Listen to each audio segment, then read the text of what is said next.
A look at what's ahead. The main event tonight is on the political stage. Should be a lot of fun. In tonight's Republican presidential debate.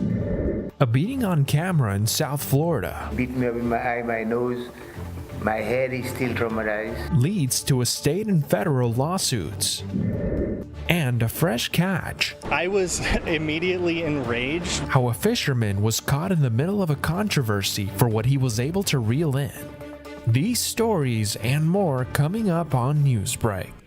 Hello, South Florida. I'm Kenneth Bueno. I'm Pamela Correa. Today is Wednesday, August 23rd, 2023. Live from the Lee Caplin School of Journalism and Media in North Miami, this is Caplin News.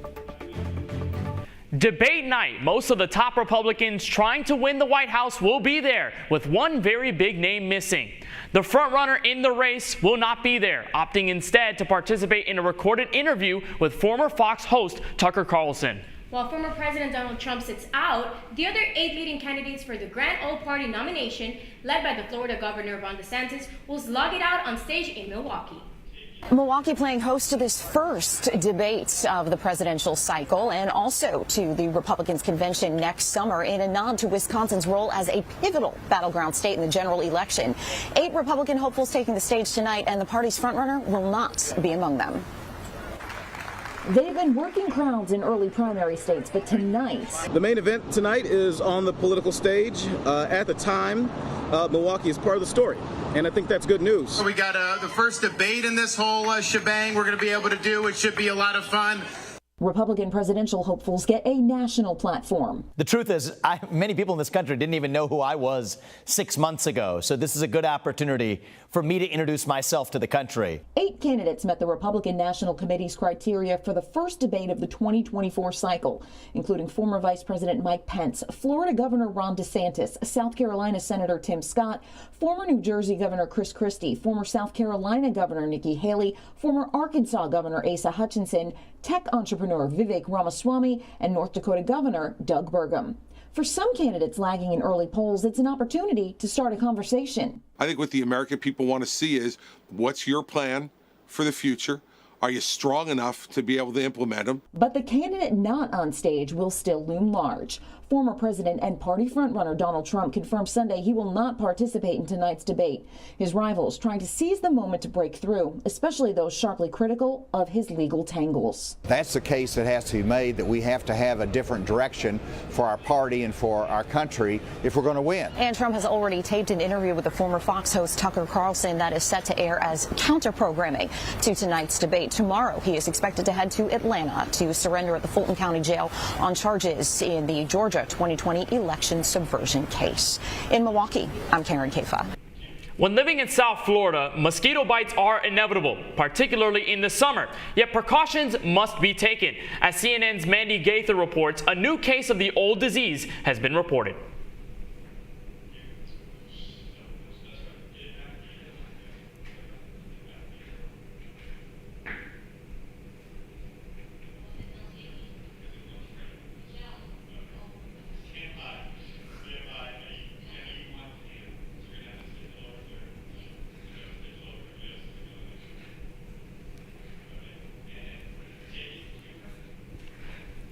Lawsuits are being filed against 2 police officers in South Florida who are accused of beating a man in 2019.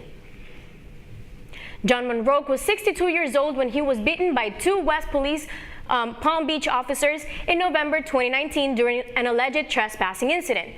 Now, Monroe and 2 attorneys are filing both state and federal lawsuits against those officers for using excessive force. Monroe describes his physical and mental state after suffering the attacks. Very sick. I got my nose still a problem, my eyes, because he beat me up in my eye, my nose. My head is still traumatized, you know. It's a nightmare for me. I can hardly do anything for myself. It's a nightmare for me, but I'm trying to cope with it. I have to. I need the system to be right. The system is too crooked. Police lawsuit. Monroe, now 67, says he hopes to get justice. FEMA's disaster fund is running out of money. As CNN's Reed Binion reports, there is growing concern amid a record-setting year for weather disasters. We know that we have enough money to continue to support the ongoing life-saving efforts. FEMA Administrator Deanne Criswell says the agency's disaster fund is running out of money amid growing concern the funding could lapse if Congress doesn't pass a spending bill, a FEMA official told CNN. As we do our analysis and we make our reports to Congress monthly, we take into account situations just like this so we can make sure that we always have enough funding. However, Senate Minority Leader Mitch McConnell has indicated he expects Congress will approve more funding for FEMA. We'll be authorizing in the same bill, in all likelihood, considerable increase for FEMA. It comes as the agency pushes forward with the response to Maui's devastating wildfires in a year that's setting records for billion-dollar weather disasters before the peak of the Atlantic hurricane season has even arrived, and as hurricane and tropical storm activity is already causing damage. Tropical Depression Harold plowing through Texas after making landfall as a tropical storm Tuesday morning. The storm pummeling the state with high winds, heavy rain, flooding and tornado warnings as it pushes towards Mexico. I'm Reed Binion reporting. Being at the right place at the right time can save lives. An Ohio police officer became a hero after saving a family from tragedy. While on patrol near Cleveland Thursday, the officer spotted a fire inside a home and quickly jumped into action by grabbing a hose to put out the fire and yelling at the family to get out. Today is the day to celebrate a sandwich that originated in Cuba. Cuban sandwiches have a long and complicated history in the U.S. Some say they were invented on the island, but others say they were created here. It's a toasted pressed sandwich stuffed with pork, ham, Swiss cheese, pickles, and yellow mustard. Many South Florida restaurants are offering Cuban sandwich specials, so you may get a deal. The Marlins looking for revenge out on the West Coast. That's still ahead, and so is this story. The dolphin was probably ill to be caught like that, and to put that kind of stress on an animal really is horrific. A photo featuring a dolphin being held out of the water goes viral. Now we have an update. Newsbreak will be back in 2 minutes.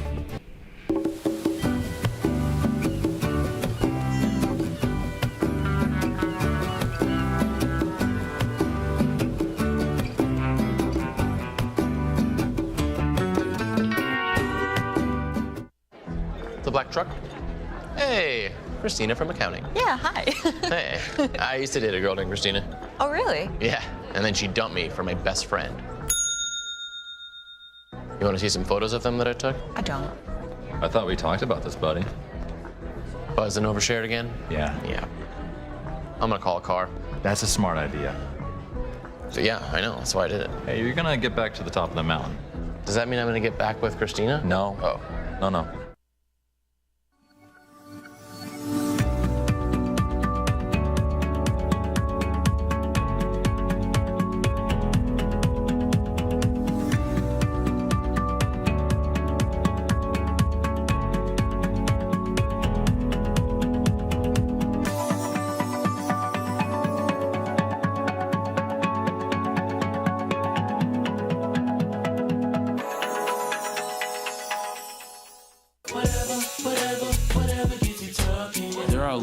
To reach out to a friend about their mental health.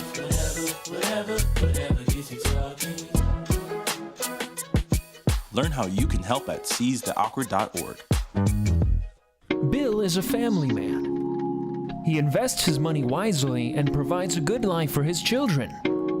Just one problem. He often opens emails from senders he doesn't know, and his computer is not password protected. One day, Bill checked his bank account and 94% of malware attacks originate from emails. Don't be like Bill. Take your cybersecurity seriously.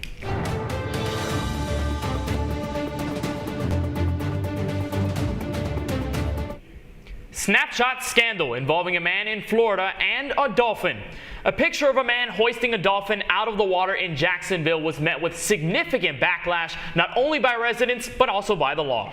WJXT and Maxwell has more on the outrage started by just a single Instagram post. A photo of a dolphin hoisted out of the water, posted on Instagram last week, and then, according to Kevin Beaugrand, shared with more than 100,000 people on a surfing account. That's where he says he saw it Saturday night. I was immediately enraged. Beaugrand is a surfer and bartender who lives in Jack's Beach. He says he wanted to do something when he saw the picture. It's a crime against nature. According to the National Oceanic and Atmospheric Administration, or NOAA, feeding or harassing dolphins violates the Marine Mammals Protection Act.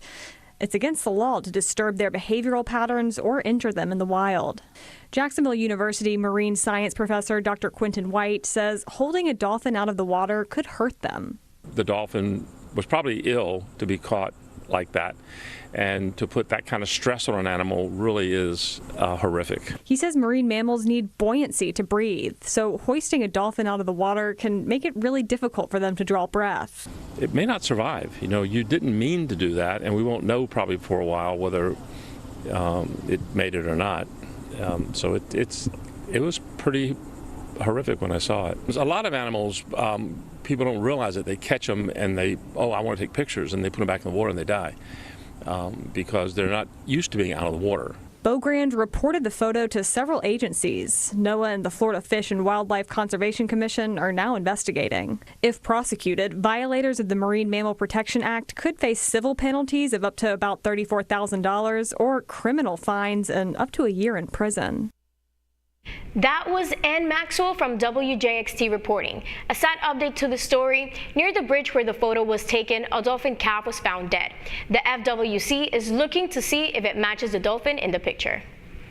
Despite a tough last few weeks, the Marlins remain in the wild card race and above 500 after a much-needed win on the road versus the San Diego Padres. Right fielder Jorge Soler set the tone early in the third inning with a solo home run, and the hits just kept coming.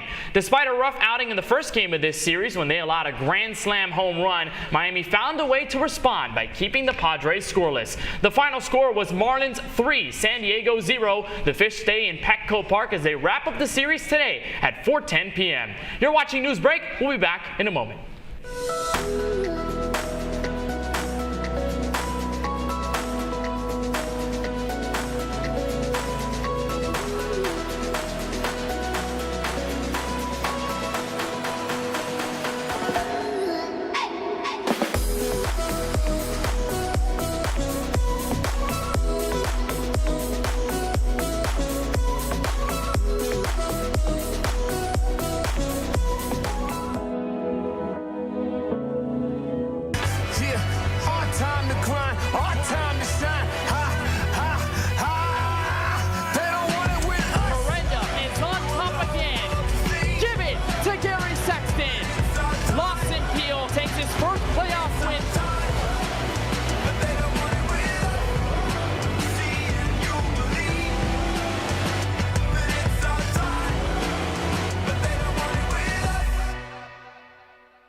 Radcliffe Art and Design Incubator is the velocity accompanying the fellow's rudder, as in a boat. Unless there is movement or action, the planned direction is of little consequence. We encourage the creative ideas into action, and from the experience of doing, we critically assess the feedback, adjust, and set out to rediscover the potentialities of an entrepreneurial mindset.